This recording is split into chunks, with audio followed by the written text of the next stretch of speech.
Hi everybody, this just came in and this is Interesting Amp. You guys that have been collecting guitars for a while know that tweed amplifiers just continually to come back around, and they continue, the demand for them grows. Even with younger audiences, the demand for them grows. There's famous rock stars that have played all kinds of different amplifiers, and they tend to come back to these amplifiers. Why? Some of it has to do with the old pine because it resonates. These are solid pine cabinets. We've discussed that. Some of it's the magnets. Some of it's the transformers and how they are manufactured.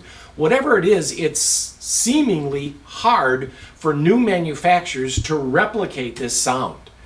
I would argue that if you would bake some pine for cabinets and get all that moisture out there and allow the pine to vibrate, you'd have a better amplifier.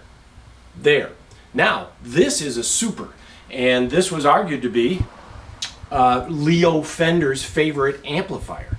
And this super is a wide panel super. It comes with its original cover. It's a really interesting find. Now you see this wide panel here against this narrow panel here. That's a 59 Bassman. That's been recovered very well. That's a great amplifier. Pretty loud, a really decent bass amp.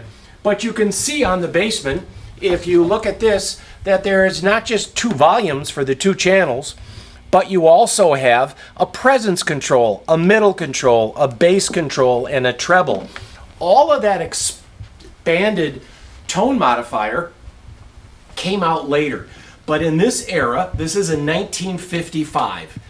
By 1956, 57, they made this a narrow panel. They did try to increasingly improve its distortion-free characteristics.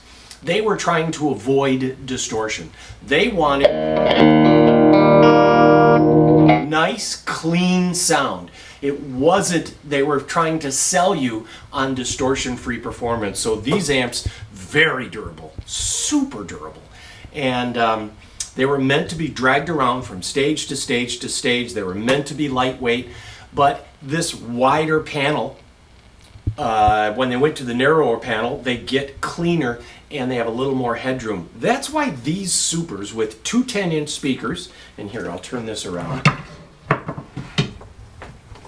You can see this has two 10-inch speakers, and then you can see it also has just a tone control.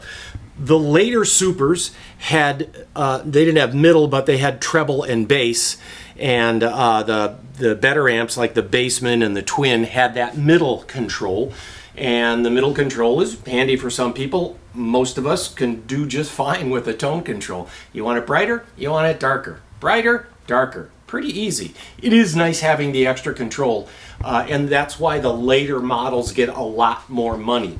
This wide panel era gets less than a narrow panel era, but the nice thing about this wide panel era is they break up quicker. As they went from less distortion on the later models, these amplifiers break up quicker, and they're just a fantastic amplifier for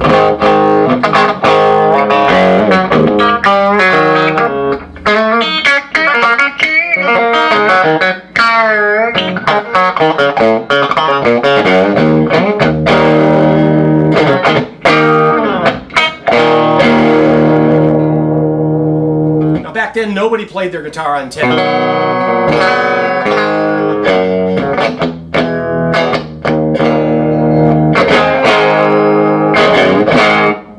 They do break up. This, by the way, volume is right now at 5. That's kind of the cruising altitude of this amplifier, where you can turn it down and turn it up.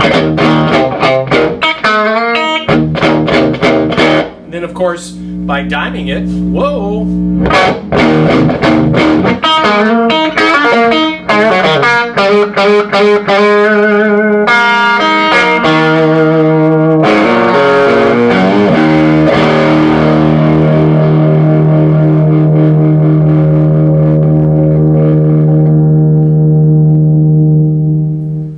I'm playing our clean 1957 Les Paul. Oh, this is a 55 Les Paul Junior. We have two Juniors in stock right now. I might have showed you this before, but this one that has a lot of finish checking, a lot of wear. It has the black dart on the back of the headstock, and this one, which is really clean and will get more money.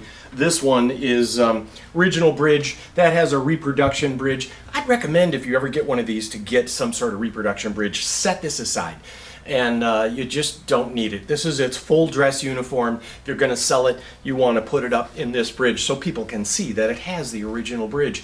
And this bridge is in really good shape. All the hardware is shiny.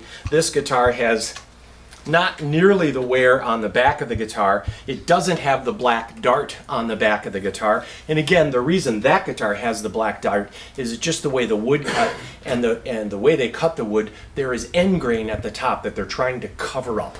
And the best way to do that was to put extra gunk on there that they covered up with a black dart.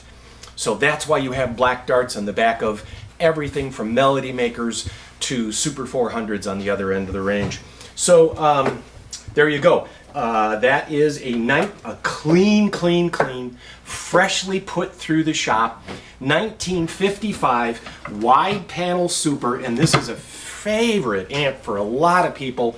It doesn't have the volume. It's about half the volume of a Bassman, even less of a Twin, and just great amps. And then this guitar, which is a very clean example of a 1955 Gibson Les Paul Jr. See you soon.